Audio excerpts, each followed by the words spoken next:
Hi, Junior with today's thought. One of the accusations that we hear from the Israel-hating, frankly anti-Semitic left, let's just say base of the Democratic Party these days, or they're a large part of the base of the Democratic Party. Anyways, we're not talking about politics today.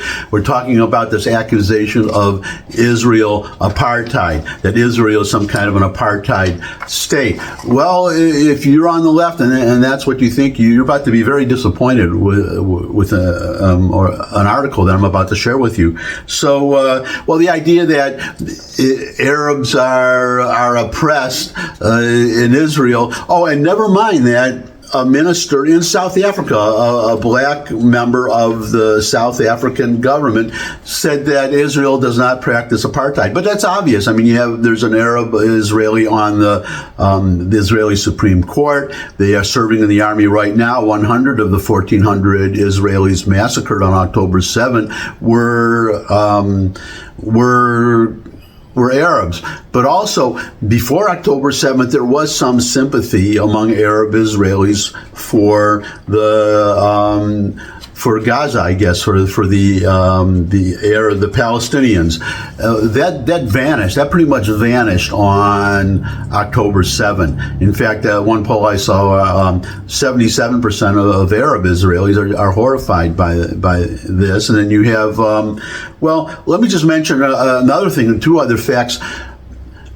Druze they're kind of an obscure Arab sect. In fact, they're so obscure, even the Druze themselves, they are not instructed in their own religion, their own brand of Islam, until they reach the age of 40. But the point is that they are drafted.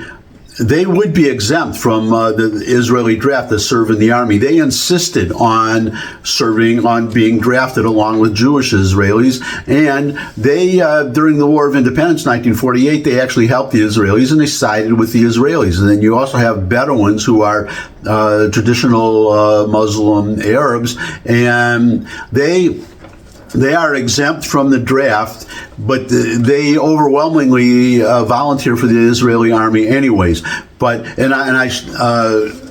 I shared an article that was in Newsweek, an editorial from a gay Arab Israeli, and he was saying, well, the same thing, that they're all united, that Israel is united now, that Arabs and Jews, any the divisions that existed before, they're gone.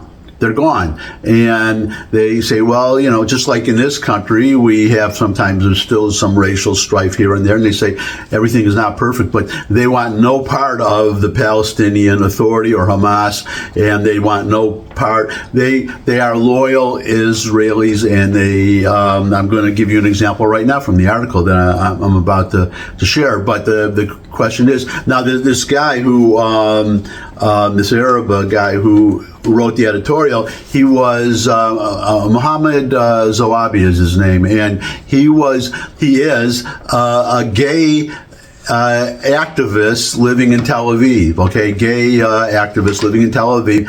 And how is he living there if Israel, and happily living there if Israel is an apartheid state? But let's go right to the article here, because this pretty much shows what demonstrates, proves what I was talking about. So these members of Hamas who are expecting an Arab rebellion or something, Arab-Israeli rebellion, well, you can pretty much forget it. So I'm putting up the headline right now, and then I'm going to read from the article. I linked to the article as I always do, but it's only 3 paragraphs, so I'm going to read you the whole darn article. So here we go, and read along with me. Arab-Israeli soccer teams begin match with tribute to victims of October 7 Hamas onslaught. A recent friendly match between soccer teams from the Arab towns of Al-Fam and Kfar Qasim began with a moment of silence, for the victims of the October 7 Hamas massacre, the Israeli Football Association says. Association board member and Al-Fam team owner Mohammed Abu Alam Shalom says in a statement that he jointly made the decision to hold a moment of silence along with the Kfar Qasim counterpart, Bilal Badir. Out of the great pain that has not let up, we express the deep partnership and unity of all of us in a symbolic act of a minute's silence in memory of the fallen, wishing for better and beautiful days for Arabs and Jews alike, says a statement from Abu Alam. So there you go.